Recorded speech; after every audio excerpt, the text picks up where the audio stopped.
Hello everyone, welcome back to the series of quantum computing. So today we are going to discuss foundation of quantum mechanics for quantum computing.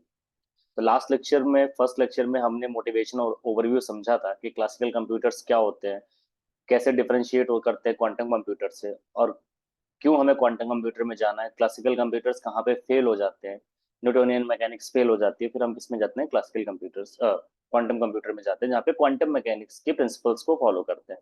तो वही चीज है कि it means that कि जो quantum computer है basically वो किस पे चलता है, क्वांटम मैकेनिक्स के प्रिंसिपल्स पे। तो आपको इनके प्रिंसिपल्स पता होने चाहिए क्वांटम मैकेनिक्स के।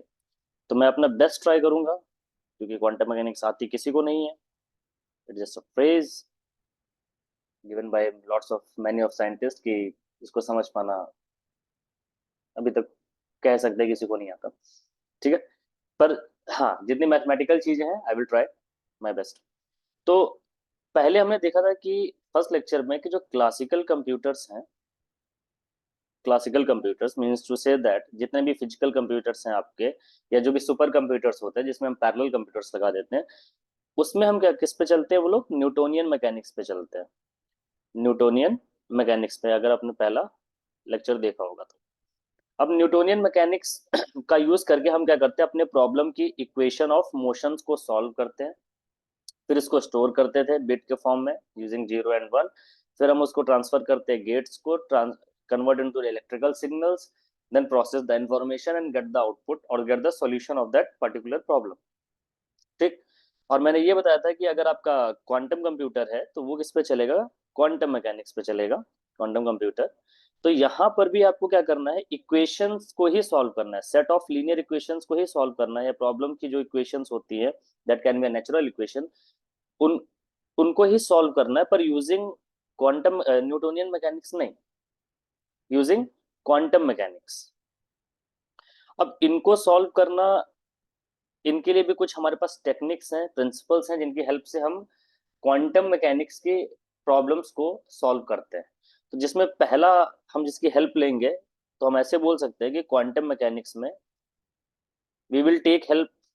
इसमें सबसे पहला तो ये माइंड में रखना है कि प्रोबेबिलिस्टिक अप्रोच होता है, प्रोबेबिलिस्टिक या प्रोबेबिलिटी वाला अप्रोच होता है, क्योंकि यहाँ पर हर चीज की होने की एक संभावना होती है, हर चीज के होने की एक प्रोबेबिलिटी होती है। कोई भी इवेंट होगा उसके कई सारे पॉसिबिलिटीज होती है, हर पॉसिबिलिटीज के हम क्या निकालेंगे, प्रोबेबिलिटी निकालेंगे, और फिर जो भी हमारे रेलिवेंट होगा हम उसको लेंगे और बाकी को डिनाई मतलब हटा देंगे। ठीक। तो इसको सॉल्व करने के लिए जो सबसे पहले जिसका जिनका नाम आता है क्वांटम मैकेनिक्स में, जिन्होंने थोड़ा बहुत फिजिक्स का बैकग्राउंड होगा, थोड़ा जिन्होंने केमिस्ट्री भी पढ़ा होगा उनको भी आइडिया होगा, श्रोडिंगर इक्वेशन। श्रोडिंगर स्पेलिंग एक बार चेक कर लेना, not well sure it is correct और नॉट। श्रोडिंगर इक्वेशन,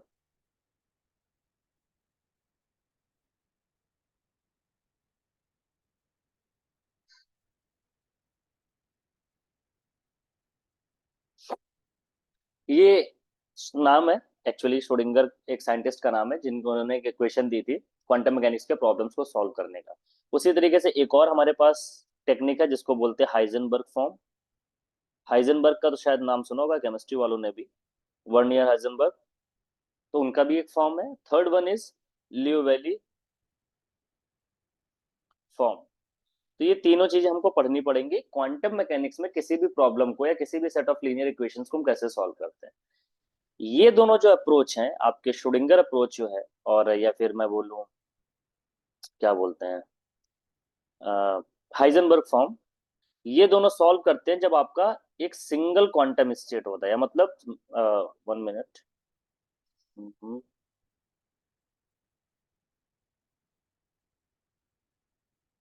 हाँ, सॉरी फॉर डिस्टर्बेंस।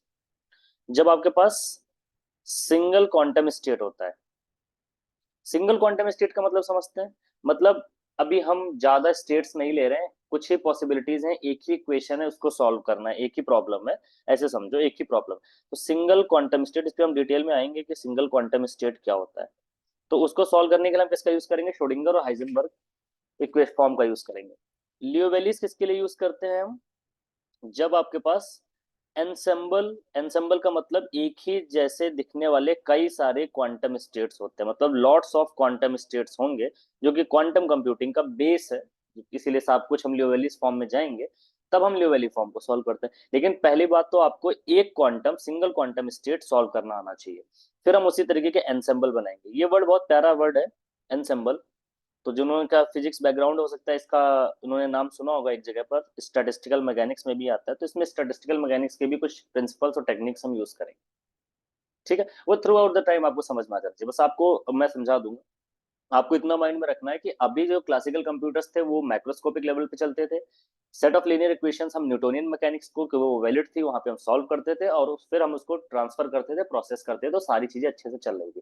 पर उसकी एक लिमिट थी, कितना छोटा जा सकते थे। पर कुछ, हम अगर बहुत ज्यादा छोटा चले जाएंगे तो उससे क्या होगा कि वहां पर न्यूटोनियन मैकेनिक्स हमारी फेल हो जाती थी। तो फेल होने के बाद हमने क्या बोला कि वहां पे क्वांटम मैकेनिक्स का एक तरीके से एग्जिस्टेंस आता है। तो वहां पर जो प्रॉब्लम्स होंगी उनको हम कैसे सॉल्व करेंगे, यूजिंग क्वांटम मैकेनिक्स। तो क्वांटम मैकेनिक्स में उन चीजों को सॉल्व करने के कई टेक्निक्स हैं, श्रोडिंगर इक्वेशन, हाइजेनबर्ग इक्वेशन और लियो वैली फॉर्म। तो ये ऊपर वाली दोनों यूज होती है जब सिंगल क्वांटम स्टेट होगा, और नीचे वाली यूज होंगी जब एनसेम्बल, या मतलब एक जैसे एक तरीके के बहुत सारे क्वांटम स्टेट्स होंगे, तब हम उसको यूज करेंगे, ठीक। इतना क्लियर है। अब याद रखना, क्वांटम मैकेनिक्स का जो मैथ होती है, सबसे पहले उसमें पढ़ाया जाता है matrices and vectors.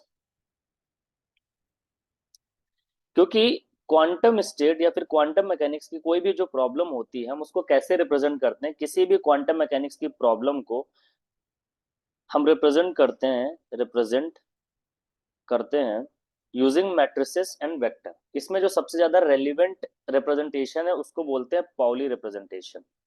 Pauli representation, तो पॉली, ये एक भी साइंटिस्ट के नाम पर है, ये सब साइंटिस्ट के नाम पर है, इतना कोई ज्यादा डरने की बात नहीं है। पॉली रिप्रेजेंटेशन, तो ये एक form of set of matrix है जिनके कुछ स्पेशल फीचर्स होते हैं।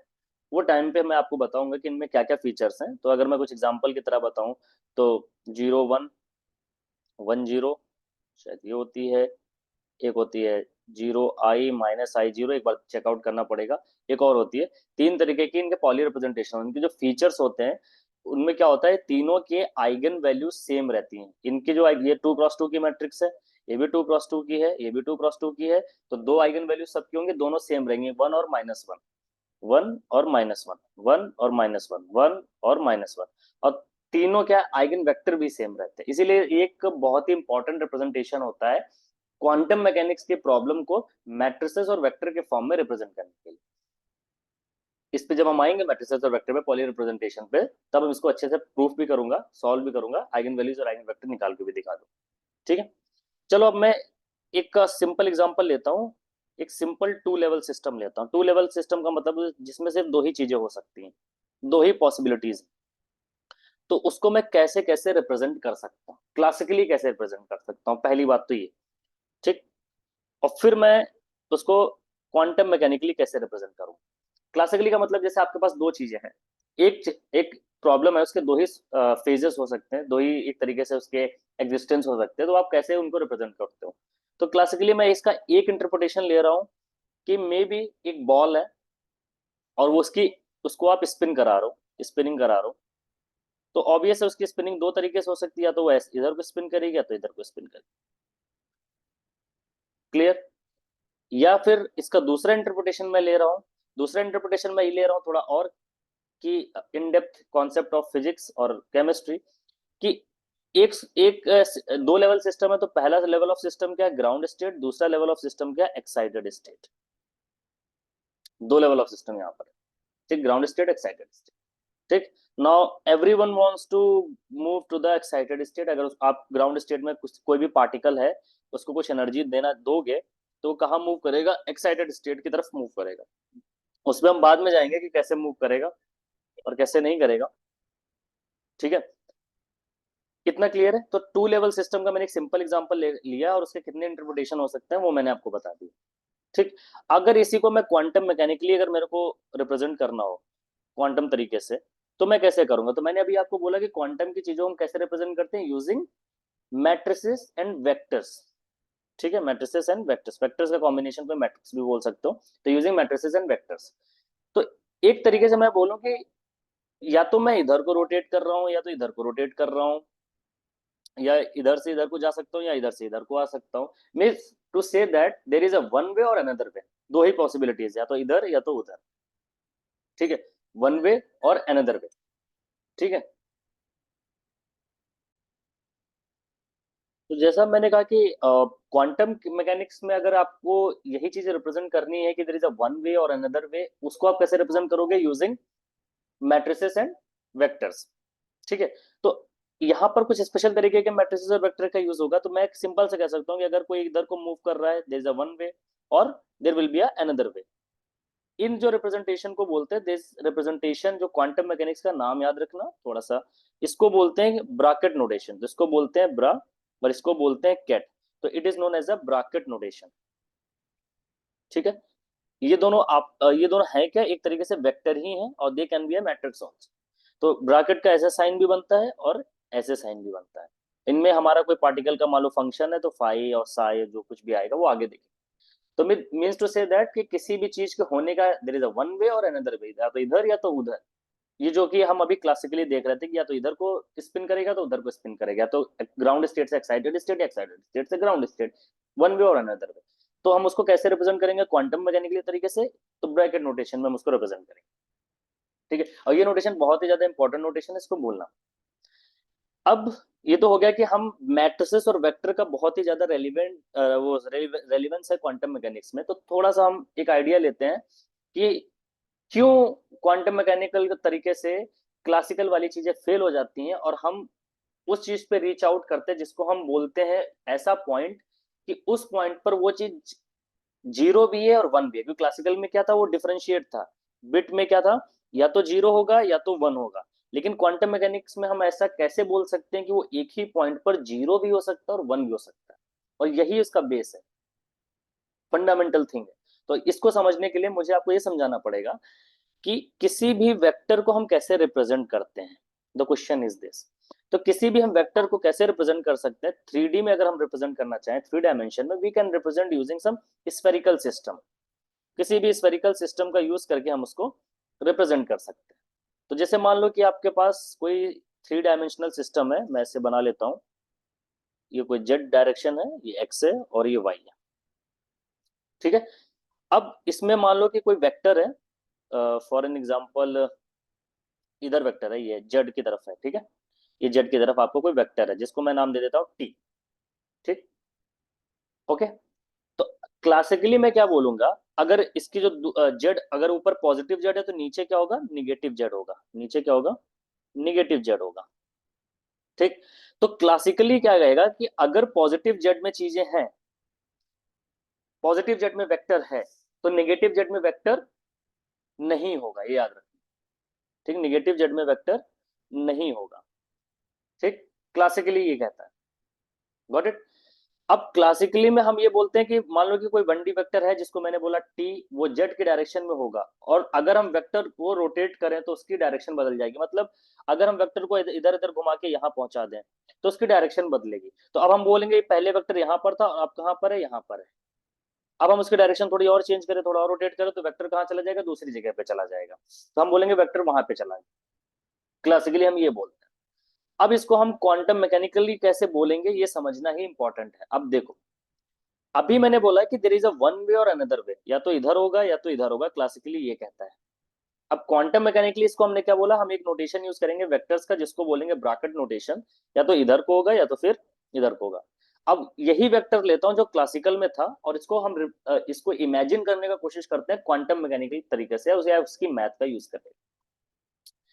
अब देखो, यहां पर जो हम मेजरमेंट कर रहे हैं, तो हम पहले मान के चलते हैं कि कोई वेक्टर है जिसका नाम टी है। ये कोई वेक्टर है जिसका नाम टी है, ये वेक्टर है। One second. हाँ,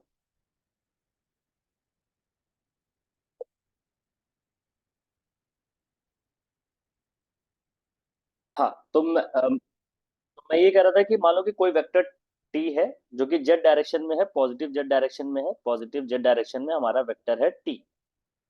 ठीक है, अब अगर मैं इसको निगेटिव जेड डायरेक्शन में ले जाना चाहता हूं, मतलब मैं इसको यहां ले जाना चाहता हूं, कुल मिला के अगर मैं बोलूं या कि मैं उसे एक्स वाई प्लेन में ले जाना चाहता हूँ, निगेटिव जेड छोड़ो, मैं उसे एक्स वाई प्लेन में ले जाना चाहता हूँ, जो कि निगेटिव जेड की तरफ हम बाद में उसको और प्रोजेक्शन करेंगे। तो मैं करना क्या चाह रहा हूँ, एक तरीके से इस वेक्टर का मैं प्रोजेक्शन लेना चाह रहा हूँ यहाँ पर एक्स वाई प्लेन में। शायद आपको नहीं समझ में आ रहा हो तो मैं इसको एक दूसरा नोटेशन समझाता हूँ। फॉर एन एग्जाम्पल, ये आपका कोई सिस्टम है एक्स वाई और जेड, और ये कोई वेक्टर है पी, और मुझे इसको कहाँ अभी ये किस प्लेन में वेक्टर है, ये आपका प्लेन है वाई जेड प्लेन है, ठीक है। और इसको कहाँ ले जाना है, मुझे एक्स वाई प्लेन में ले जाना है। तो अगर मैं इसका प्रोजेक्शन लेता हूं तो ये यहाँ पे आ जाएगा। प्रोजेक्शन लेता हूं मतलब ये भी इस तरीके से है, और इसका प्रोजेक्शन लेके मैं इसको एक्स वाई प्लेन में ले आता हूँ। तो जिस प्लेन में हम उसका प्रोजेक्शन लेना चाहते हैं एक्स वाई प्लेन, उसको बोलते हैं ऑब्जर्वेबल प्लेन क्वांटम मैकेनिक्स में, ठीक। तो हम करना क्या चाह रहे हैं एक्चुअली, हम एक्स वाई दूसरे प्लेन से वेक्टर को मतलब एक दूसरे प्लेन से दूसरे प्लेन में प्रोजेक्ट कराना चाह रहे हैं, that is known as a observable plane. अब इस पॉइंट पे घूम फिर के आओ।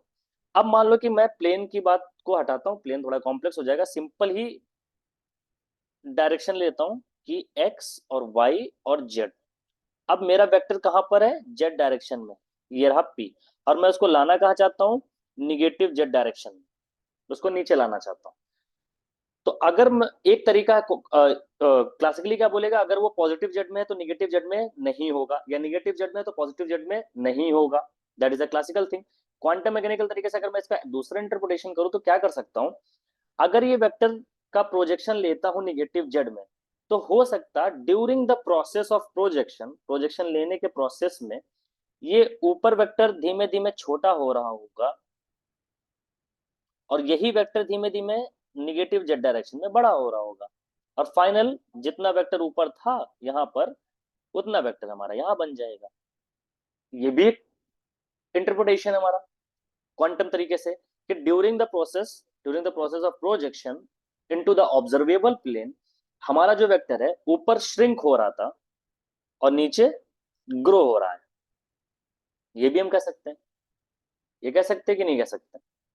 थोड़ा सा यही समझना है, क्लासिकल ये चीज को डाइजेस्ट नहीं कर सकते, क्लासिकल लोग इस चीज को डाइजेस्ट नहीं कर सकते, बहस करेंगे इस पर, ठीक है, बिकॉज वो नहीं समझ सकते इसीलिए, ठीक है। पर क्वांटम मैकेनिकल तरीके से ये कहते हैं कि जब कोई भी चीज प्रोसेस में होती है तो उसके बीच में सर्टेन पॉसिबिलिटीज हो सकती है, उन पॉसिबिलिटीज को क्लासिकल डिनाई कर देता है, वो सीधा फाइनल आउटकम पे बिलीव करता है, या तो ये या तो ये बात करता है। लेकिन वो कहता है, क्वांटम मैकेनिक्स कहता है कि देयर विल बी इनफाइनाइट या लार्ज नंबर ऑफ पॉसिबिलिटीज, हमें हर पॉसिबिलिटीज को समझना पड़ेगा अगर ज्यादा इन डेप्थ घुसना है तो। इसलिए तो मैं बोल रहा हूँ कि अगर जो वेक्टर ऊपर था उसको जो अगर मेरे को निगेटिव जेड पे भेजना है, तो हो सकता है इसका प्रोजेक्शन मुझे कहाँ लेना है, निगेटिव जेड में। तो ड्यूरिंग दैट प्रोसेस वो ऊपर वाला वेक्टर धीमे धीमे छोटा हो गया, नीचे वाला वेक्टर धीमे धीमे उस प्रोजेक्शन में बड़ा होता चला गया, और we get the final vector in negative Z direction. कितना क्लियर है। तो हम उस वेक्टर का प्रोजेक्शन ले रहे हैं किस प्लेन में, ऑब्जर्वेबल प्लेन में। ऑब्जर्वेबल प्लेन मतलब वो प्लेन जिसमें हम उसका प्रोजेक्शन लेना चाहते हैं। इतना क्लियर है। अब अगर यही चीज को मैं बोलूं दूसरे तरीके से कि ये है आपका ग्राउंड स्टेट और ये है एक्साइटेड स्टेट, ठीक। तो अगर कोई चीज है, मान लो कि इसी इसी को इस वाले एग्जांपल को इस फॉर्म में अगर मैं इंटरप्रेट करूं, तो जो इससे मैंने क्लासिकल में किया था, या तो ग्राउंड स्टेट से एक्साइटेड या एक्साइटेड स्टेट से ग्राउंड स्टेट, तो क्लासिकली क्या बोलेगा, या तो अभी ग्राउंड स्टेट में या तो एक्साइटेड स्टेट में, तो एक्साइटेड स्टेट या तो ग्राउंड स्टेट। इसमें हो सकता है कि धीमे धीमे अगर कोई चीज यहाँ पे है और यहाँ पे उसको पहुंचना है, तो यहाँ पे उसकी एनर्जी का लॉस होगा और यहाँ पे उसकी एनर्जी इंक्रीज करेगी, या इसका वाइस वर्सा, ऊपर एनर्जी लॉस करेगी नीचे इंक्रीज करेगी। तो एक प्रोसेस होगा, उस प्रोसेस के अंदर डिफरेंट पॉसिबिलिटीज होंगी। क्लियर है। आई होप आपको थोड़ा समझ में आएगा कि क्वांटम मैकेनिकल तरीके से आप चीजों के प्रोसेस पे बहुत ज्यादा ध्यान देते हो कि during that process of conversion of projection into the observable plane there can be an infinite number of possibilities, so we have to consider those possibilities also to understand the in-depth concept. But in classical mechanics they deny all the possibilities, they go only to the final outcome, that whether it will be there or that will be there, ठीक। तो अगर मैं बोलूं यही चीज को, positive और negative Z को, कि जब वो पॉजिटिव जेड में था और फिर उसका प्रोजेक्शन निगेटिव जेड में ले रहे थे तो ऊपर श्रिंक हो रहा था नीचे ग्रो हो रहा था, तो एक्चुअली मैं अगर इसको मैं दूसरे तरीके से बताऊं या समझाऊं, तो देखो ये 0 है और ये 1 है, मतलब 1 का मतलब एक तरीके से ग्राउंड स्टेट एक्साइटेड, अगर वो ग्राउंड स्टेट से एक्साइटेड स्टेट में जा रहा है, मतलब अगर ग्राउंड से एक्साइटेड स्टेट में जाएगा तो ग्राउंड स्टेट की ये लिख देता हूं एक बार फिर से, ग्राउंड स्टेट एक्साइटेड है, अगर वो ग्राउंड स्टेट से एक्साइटेड स्टेट में जाएगा तो ग्राउंड स्टेट की एनर्जी डिक्रीज करेगी और एक्साइटेड स्टेट की एनर्जी इंक्रीज करेगी, और इसका वाइस वर्सा, अगर वो एक्साइटेड स्टेट से ग्राउंड स्टेट में जा रहा है तो धीमे धीमे कहीं ना तो कहीं कुछ चेंजेस हो रहे होंगे। तो मान लो टाइम के अकॉर्डिंग देखते हैं कि टाइम बढ़ रहा है, वो आगे बढ़ रहा है, ऊपर श्रिंक हो रहा है, नीचे ग्रो हो रहा है वेक्टर। तो ऊपर जो वेक्टर पहले पॉजिटिव जेड में था उसका प्रोजेक्शन कहाँ ले रहा हूँ, निगेटिव जेड में, तो ऊपर वो धीमे धीमे श्रिंक कर रहा है, इसका मतलब उसकी प्रोबेबिलिटी धीमे धीमे ऐसे तुम बोलो कि घट रही है, ऐसा, ठीक, नीचे को जाती जा रही है, ठीक। और निगेटिव जेड में वही चीज बढ़ती जा रही है, ऊपर को बढ़ती जा रही है। तो मैं एक तरीके से इंटरप्रिटेशन ले रहा हूँ फॉर योर अंडरस्टैंडिंग, कि इसको मैं बोल देता हूँ पॉजिटिव जेड और इसको बोल देता हूँ नेगेटिव जेड, और इसको ऐसे बना दो, कोई दिक्कत नहीं है, ठीक है, जोड़ दो, ठीक। तो पॉजिटिव जेड मतलब डिक्रीज हो रहा है क्योंकि उसका प्रोजेक्शन कहाँ जा रहा है, निगेटिव जेड में, तो पॉजिटिव जेड धीमे धीमे क्या हो रहा था, श्रिंक हो रहा था, और निगेटिव जेड धीमे धीमे, निगेटिव जेड में वो चीजें धीमे धीमे बढ़ रही थी, इसीलिए इसका जो कर्व है लीनियर, मतलब सीधा इंक्रीजिंग कर्व दिखा है टाइम के साथ में, मतलब जिस टाइम के साथ में यहां से यहां तक में वो पूरा प्रोजेक्शन उधर का उधर चला गया। अब ये जो पॉइंट ऑफ इंटरसेक्शन है इस पे गौर कर, very very important and very very important point. ये पॉइंट ऑफ इंटरसेक्शन वो पॉइंट होगा जहां पे प्रोबेबिलिटी आपकी 0.5 होगी। 0.5 का मतलब हो गया 50-50% प्रोबेबिलिटी। 50-50% का मतलब समझते हो, जब वो नीचे आ रहा था तो वो एक पॉइंट ऐसा आएगा, मतलब ऊपर वाला वेक्टर जब श्रिंक हो रहा था, नीचे वाला वेक्टर जब ग्रो हो रहा था, तो एक पॉइंट जरूर ऐसा आएगा जिसको मैं ए नाम दे रहा हूं, जिसके यहां पर प्रोबेबिलिटी 50-50% होगी। मतलब उस पॉइंट पर या तो फिर से वो बड़ा हो सकता है या तो फिर से छोटा हो सकता है, मतलब समझ लो। अगर वेक्टर से नहीं समझ में आ रहा तो 0-1 से समझो, यहाँ पे 0-1 से समझाता हूँ अच्छे से, क्योंकि बिट बाइट में क्या होता था, 0 और 1, या तो 0 है तो 1। यहाँ पर देखो 1 की प्रोबेबिलिटी धीमे धीमे घट रही है और यहाँ पे 0 की प्रोबेबिलिटी धीमे धीमे बढ़ रही है, इधर घट रही है उधर बढ़ रही है। लेकिन पॉइंट एक ऐसा है कि जहां पर प्रोबेबिलिटी 1 के घटने की और 0 के बढ़ने की दोनों की 50-50% हो सकती है। मतलब उस पॉइंट पर या तो 1 भी हो सकता है या तो 0 भी हो सकती है। अगर मैं तुमसे पूछूं इस पॉइंट यहाँ पर क्या है, तो यहाँ पे तुम बोलोगे 1 है। 1 की प्रोबेबिलिटी डिक्रीज करती जा रही है, कितनी डिक्रीज कर रही है, whatever the probability you can calculate it from here, ठीक है, using some formula and techniques principles. पर अगर मैं यहाँ पे पूछूं तो यहाँ पर जो इंटरसेक्शन पॉइंट बना है, यहाँ पर तो 0 भी पहुंच गया और यहाँ पे 1 भी पहुंच गया, तो ये पॉइंट एक ऐसा है जहां पर वो 0 भी है और 1 भी। यही बोला जाता है क्वांटम मैकेनिक्स या फिर क्वांटम कंप्यूटर में क्यूबिट सिस्टम, कि there will be a state where the bit byte system, whatever you call that, I will act as a both, वो 0 भी होगा और 1 भी होगा, और हम उसे अपने अकॉर्डिंग जैसे एक्ट कराना चाहेंगे वैसे एक्ट करा देंगे। तो एक हमारे पास ऐसा पॉइंट होगा जहां पर क्वांटम कंप्यूटर खेलता है, यही पॉइंट है, याद रखना है, ना इसके नीचे ना इसके ऊपर। समझ लेना क्यों, अब सर इसके नीचे और इसके ऊपर क्यों नहीं जा सकते, यही पॉइंट हमारा सबसे मेन पॉइंट क्यों है, ठीक है। अब इस पॉइंट तक रीच, अभी मैं इसका आंसर दूंगा कि इसके ऊपर नीचे के हम पॉइंट्स को क्यों नहीं लेते हैं। और पहली बात तो ये तो समझ में आ गया होगा कि हम जब 0 से 1 में कन्वर्ट हो रहे हैं या 1 से 0 में कन्वर्ट हो रहे हैं या पॉजिटिव जेड से निगेटिव जेड में जा रहा है तो ऊपर छोटा हो रहा है नीचे इंक्रीज हो रहा है, तो उस प्रोसेस के बीच में एक पॉइंट ऐसा जरूर आएगा जिस पॉइंट पर उसके होने की दोनों प्रोबेबिलिटी होंगी, दैट इज इंटरसेक्शन पॉइंट। यही क्वांटम मैकेनिक्स का सबसे मेन थिंग है जो क्वांटम कंप्यूटर में यूज होता है। तो ये एक मैंने पॉइंट आपको प्रूफ किया कि एक ऐसा पॉइंट होगा जहां पर दोनों प्रोबेबिलिटी होंगे, वो 0 भी होगा और 1 भी होगा। पर इस पॉइंट तक पहुंचने के लिए याद रखना, इस पॉइंट तक पहुंचने के लिए आपको बहुत सारे मेजरमेंट करने पड़ेंगे, छोटे छोटे छोटे, यहाँ पे यहाँ इसके घटने के, वैसे सेम इसके बढ़ने के, बहुत छोटे छोटे सारे बहुत सारे मेजरमेंट करने पड़ेंगे। तो ये क्या है, टोटली डिफरेंट है क्लासिकल से, ठीक। क्लासिकल में क्या है कि एक साइड से डिसअपियर होगा दूसरे साइड में अपियर हो जाएगा। पॉजिटिव साइड, पॉजिटिव जेड में जो वेक्टर था वहां से अगर जब पूरा डिसअपियर होगा तब जाके वो नेगेटिव जेड में अपियर होगा, ये क्लासिकल था। पर यहाँ पर क्या नहीं, ड्यूरिंग द प्रोसेस भी देख रहे हैं कि वो क्या हो रहा है, पॉजिटिव जेड में क्या चेंजेस हो रहे हैं, नेगेटिव जेड में क्या चेंजेस, और उस पॉइंट को पकड़ लिया जिस पॉइंट पर वो वेक्टर के होने की दोनों प्रोबेबिलिटी, वो पॉजिटिव में भी हो सकता है और नेगेटिव जेड में भी हो सकता है। कितना क्लियर है? अब उस क्वेश्चन का आंसर देता हूं कि इस पॉइंट के आजू बाजू या इधर उधर जो भी है, जो भी सेंटेंस, सॉरी, एनी साइडवेज, किधर भी आप पॉइंट यूज करके क्वांटम कंप्यूटर नहीं बना सकते। क्यों? अगर आप प्रॉब्लम लिए हो, कोई भी प्रॉब्लम लिया, जैसे मैंने अभी 2 लेवल सिस्टम लिया, ठीक, अगर 50-50 वाला जो पॉइंट है, 0.5 वाला जो ये पॉइंट है, इसके अलावा अगर आप कोई पॉइंट लेते हो तो उसकी अपनी कुछ अलग प्रोबेबिलिटी होगी, तो उसके अकॉर्डिंग इसका कुछ अलग सॉल्यूशन आएगा। पर अगर आप थोड़ा और भी आगे बढ़ गए, हल्का सा कोई और भी वैल्यू, तो उसका अपना कुछ अलग सॉल्यूशन आएगा। ठीक है? तो इसका मतलब क्या है कि इस पॉइंट के अलावा अगर आप इधर उधर जाएंगे तो सेम प्रॉब्लम के डिफरेंट डिफरेंट रैंडम आंसर्स आएंगे, जो कि फिर कोई कुछ रेलिवेंस ही नहीं रखता, क्योंकि एक ही प्रॉब्लम, उसके हर स्टेप पे, छोटे छोटे स्टेप पे डिफरेंट डिफरेंट प्रोबेबिलिटीज है, मतलब it will give you different different answers. तो उसका कोई मतलब ही नहीं रह जाएगा, फिर तो क्लासिकल कंप्यूटर से भी बेकारी हो जाएगी। कितना क्लियर?